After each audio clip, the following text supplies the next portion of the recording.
자, 방송 시작하겠습니다. 자, 이번에는요, 전 시간에는 이동평균선이 왜 필요한가에 대한 걸 말씀드렸고, 이번에는 이동평균선의 역할과 분리에 대해서 말씀드릴게요. 이게 이제 17년도 5월 20일 날 기록한 내용입니다. 자, 이평선의 역할과 분류. 보통 일반적으로 이동평균선은 5가지를 사용하죠. 이게 이제 50, 20, 60, 10선인데, 이 말은 예를 들면 5일선은 영업일수가 즉 말하면 5일이죠. 그러니까 일주일간의 주가의 종가, 주가의 종가입니다. 이 종가를 기준으로 해서 평균한 값이다 그 말이에요. 그러면 6일째 만약에 일주일이 지나고 그 다음에 예를 들어서 종가가 추가되면 제일 앞에 있더니 그 종가가 일주일 전에 있었던 게 빠지면서 하나가 추가되죠. 그걸 평균치로 나눈 값입니다. 일선은 약 한 달이고 일선은 약 6개월의 평균 주가를 의미합니다.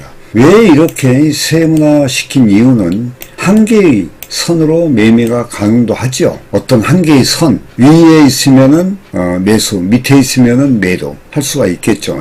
예를 들면 60선을 기준으로 위에는 매수, 아래는 매도로 간단히 분류해도 되는데 그렇게 하면 손실폭이 너무 커. 리스크가 크기 때문입니다. 자, 61선 이걸 생명선 하나만 가지고 매매를 한다면 추세 초기에 기회를 놓치게 되고 섬세하지 못하니까 추세 초기에 기회를 놓치게 되고 생명선과 이격이 벌어진 위치에서 진입해야 하는데 만약에 추세가 상반일 경우 가격이 비싼 위치에서 진입할 수밖에 없고 만약 생명선이 붕괴되어 손절하게 되면 손절폭이 커질 수밖에 없고 또 어느 경우에 고점에서 매수하게 되거나 저점에서 매도될 수 있는 단점이 있고 청산할 경우에 불리한 경우가 많이 있다. 하나로 매매했을 때 이제 그걸 놓고 또 이제 이걸 놓고 또 이제 도박한 사람들이 홀짝 게임을 해. 홀짝 게임. 여러분 홀짝 게임 좀 들어보셨는가 모르겠는데 한때 이게 좀 유행했습니다. 네, 홀짝 게임.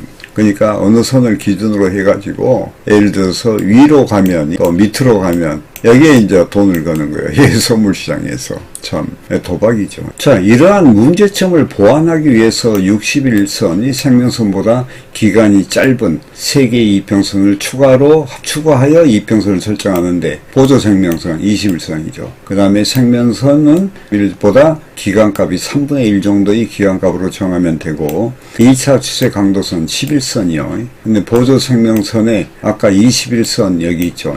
2분의 1 값으로 정하고 그 다음에 1차 추세 강도선 5일선 그러니까 요 2차 추세 강도선의 선인 1선의 2분의 1 값으로 정해 더욱 세밀하게 분류하여 활용도를 높이는 것입니다. 기간이 짧은 단기 이평선은 가격의 변화에 상대적으로 민감하죠. 민감하고 추세를 빠르게 잡아내는 데 도움을 주지만 방향을 쉽게 바꿀 수 있는 단점이 있어 속임수에 조기 청산하게 만듭니다. 그러니까 이제 우리가 그 짧은 분봉 가지고 우리가 진입하거나 하는 데는 상당히 유리한 점이 있어요. 그러나 짧은 분봉 갖고 매매를 하게 되면 크게 먹지를 못해. 추세 추정을 못한다는 이야기예요. 또한 잘못된 방향성을 선택하게 되면 휩스에 걸려 지속적인 손실을 보게 된다.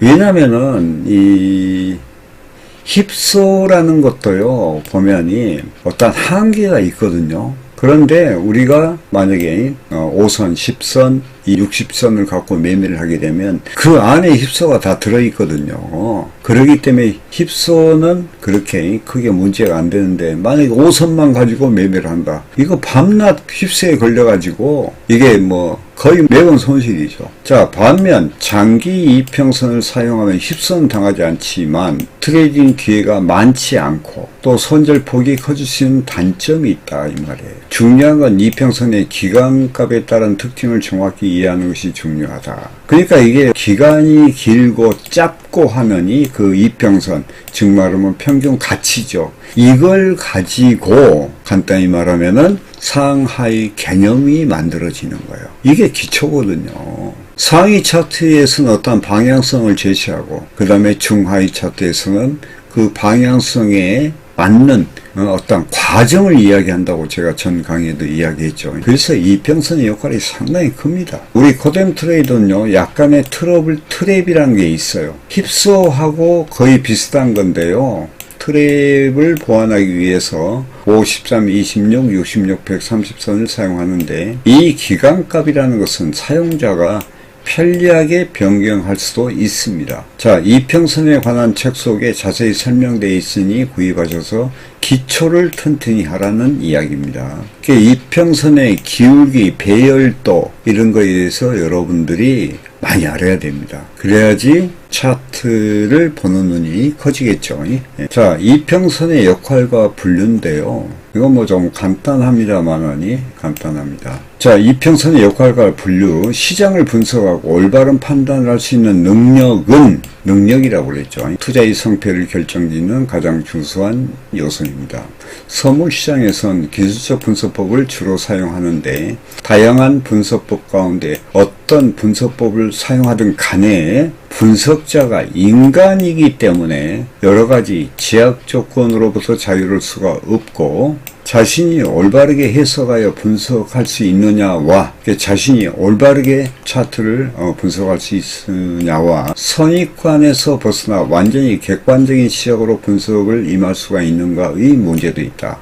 이 말은 뭔 말이냐. 우리가 차트를 보고 올바르게 분석하는데 이게 이제 주관적인 분석이 될 수 있겠죠. 그러면 이게 오류가 생겨. 그래서 선입관에서 벗어나서 완전히 객관적인 시각으로 분석에 임할 수 있느냐. 이것은 트레이더 자신의 문제라는 거예요. 자신의 문제. 다양한 분석 방법 중에서 이평선은 매우 단순하면서도 강력한 효과를 발휘하는 분석의 툴이다 그 말이에요. 툴. 강력한 시장 분석 기능과 매매 기준으로서의 시장을 분석하는데 적합하며 훌륭하다고 할 수가 있습니다. 시장의 방향과 시장의 강도 변화, 어떤 시장의 진폭이 있고 강도가 있겠죠. 그 변화를 알 수 있고 추세가 변한 것을 미리 알 수 있으며 시장의 흐름의 흐름의 반전인지 아니면 조정인지 대한 기준과 판단 근거를 제시하며 다음에 나타날 새로운 추세의 크기와 성격을 미리 알 수 있다고 그랬죠. 그래서 선행이다, 선행 말보다 선행적인 의미가 있다는 거예요. 선행성이 있다는 거예요. 그 아래는 그 장점을 살펴보면 이평선의 방향은 시장의 방향을 나타낸다. 이게 이제 평균 가치라고 제가 말씀드렸죠. 이평선은 시장의 강도를 나타내고 이평선이 향후 시장의 변화를 또 나타내.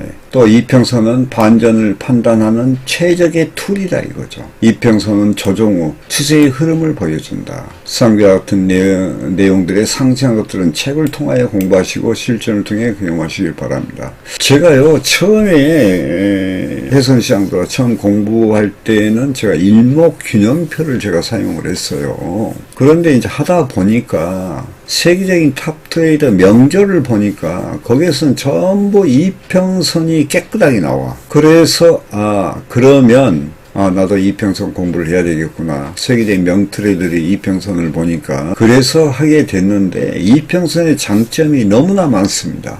그리고 이평선 차트가 나온 지가 거의 100년이 넘습니다. 그래도 지금도 거의 이평선을 기준으로 해서 이게 간단해요. 즉 말하면 파동과 추세의 기준이 이평선이다. 이렇게 생각하면 답은 딱 끝난 거야. 그럼 이평선 공부만 잘하면 되겠죠.